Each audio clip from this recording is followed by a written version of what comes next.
Sabiti ewedde minisita wa gavumenti ez'ebitundu Rafael Magezi yalangirira nga gavumenti bwe yeteeseteese okulonda kw'abakulembeze b'ebyalo n'emiruka owa basente ba LC1 ne LC2 wakati w'omwezi ogwokusatu n'ogwokuna. So I'm here to inform the country, also to mobilize the community so that we start preparing for that election.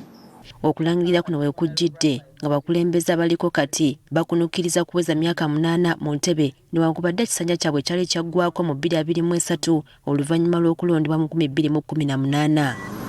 Newankubadde okulonda kw'ebifo eby'enjawulo mu ggwanga ng'ekya pulezidenti n'ababaka ba paalamenti kukolebwa buli luvannyuma lwa myaka 5 okw'abassentebe b'ebyalo n'emiruka kutera okugayaalirwamu anti okulonda bano abaliko kati kyatwala emyaka 17 okuva mu 2001. Kati nga baliko boolekera okuva mu ntebe zino oba okuziddamu singa baba balondeddwa era ne balangirirwa waliwo be tukyaliddeko okutusigira ekifaananyi butya obukulembeze bwabwe bwe butambuddemu. Ssentebe Medi Mugerwa owa Kazo Central Zone 1 ne Ismail Kigozi ssentebe wa Kazo Muganzirwaza mu municipal y'e Nansana be bamu ku bassentebe be tutuukiridde. Bano nga tebannatuula mu woofiisi waliwo ebaali beesunze okutandikirako. Nga bye nali nsinze nnyo okufokasingako okusooka okugatta abantu mu kitundu. Abantu baali beeyawula nga waliwo ekitundu kino kye tuyita Kabuulu ng'ekyo kiri kyokka. Waliwo eri gye tuyita Mayuni nga nayo bali bokka. Kati waliwo abeeri waggulu Kalongooti nga nabo bali bokka. Bonna kuganga buli omu ajula kulonda chairman wo. Ng'oggyeko ensonga z'ebyobulamu, amazzi n'ebyenjigiriza, abakulembeze b'ebyalo bye balina okwetegereza mu byalo byabwe bagamba obumenyi bw'amateeka mu bitundu kye kimu ku bibadde bisinga okubalumya emitwe. Obumenyi bw'amateeka ng'obubbi tubadde tubulwanyisa nnyo kuba abantu wa security eyo tugiyina efubye nga bw'esobola nga tuli bumu naye okulaba tulwanyisa obumenyi bw'amateeka.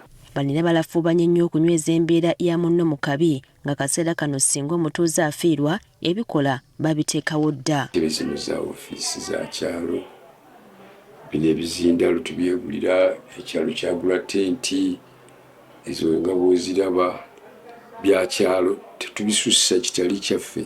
Okwongera okutuusa obuweereza bano batuuka n'okuzimba woofiisi z'ekyalo balamulira emisango gy'abatuuze. Tuyiya tugaa nti tunaatuula bw'oba abantu baffe nga bwe muze ng'abagenyi baffe tunaabatuuzaawa. Twasooka wali awanene awo n'ennyongerako eno eya ssentebe. Ne tussaawo n'eri ey'abakyala. Abakyala balina ebizibu bingi ng'ate sitwandyetaaze. Bibeere nnyo muffe abaami. Emirimu gye bakola gikuleetera okwebuuza w'abakulu bano gye bajja ssente so nga buli mwezi gavumenti ebawa omutwalo gumu gwokka ng'ensako. Bajeti siina naye mu bukulembeze olina okwewaayo kuba twagenda okukizuula nze namanya nti kino kyenzizeemu ssemulimu buno buweereza.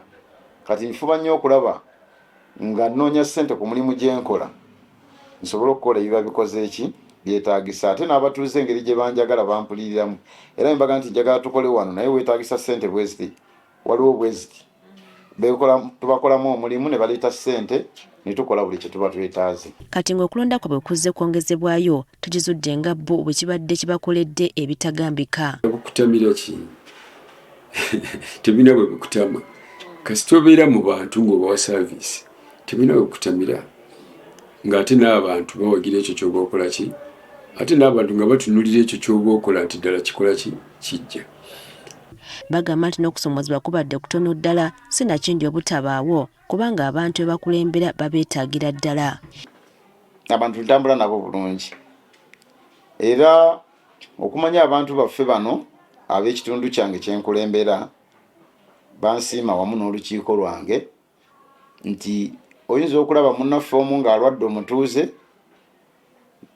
nti yekyetaaga ssente mmeka nti oba kakadde oba kamu kitundu ne tukwata ekitabo tetuyinza na kuweza ssaawa nnamba nga ssente zo zifunise bazireese nga tujjanjabisa munnaffe.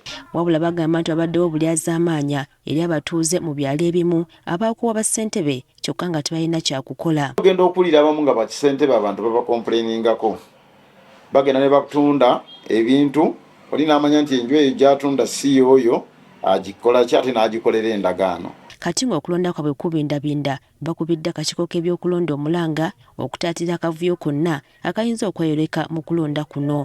Obululu bwa ssentebe w'ekitundu bwawukana nnyo n'obwaba councillors n'obwaba MP. Bafube nnyo okulaba nga tebateekawo buvuyo bubaddewo mu bululu buli, kubanga ekyo kiyinza okuviirako ebitundu byaffe okutabanguka. Bagamba nti obuvuyo bwonna obwaliwo bassentebe bwe babadde bawoyawoya basoowaganye nga singa embeera y'emu ejja mu kalulu kaabwe ennamusa ejja kuba etuuse ku nnyooge. Ffe tubawulira mu bitundu byaffe babyesunza obikola. Abaga tugenda kukola nga bwe twakola akalulu k'abavubuka. Akalulu k'obwa ssentebe kaawukana n'ak'abavubuka, kaawukana n'aka MP. So nze mbakubiriza obutaleeta butabanguko mu ggwanga gwe bawangudde bakkirize alidda lwali bazze, kubanga emyaka 5 si gye gisembayo mu bulamu bw'omuntu. Okusinziira ku bibala eby'enjawulo, Uganda erimu ebyalo 7,223 n'emiruka 1,717. Kati nga tutambulira wansi w'etteeka lya gavumenti ez'ebitundu mu kawaayiro ka 23 section ey'okubiri, okulonda mu byalo bino byonna okw'omulundi guno nakwo kwa kusimba mugongo era nga kwa kuwemmeta ssente obuwumbi 5,600 n'obukadde 9. Priska Namulema, Agafeeyo ku Spark TV.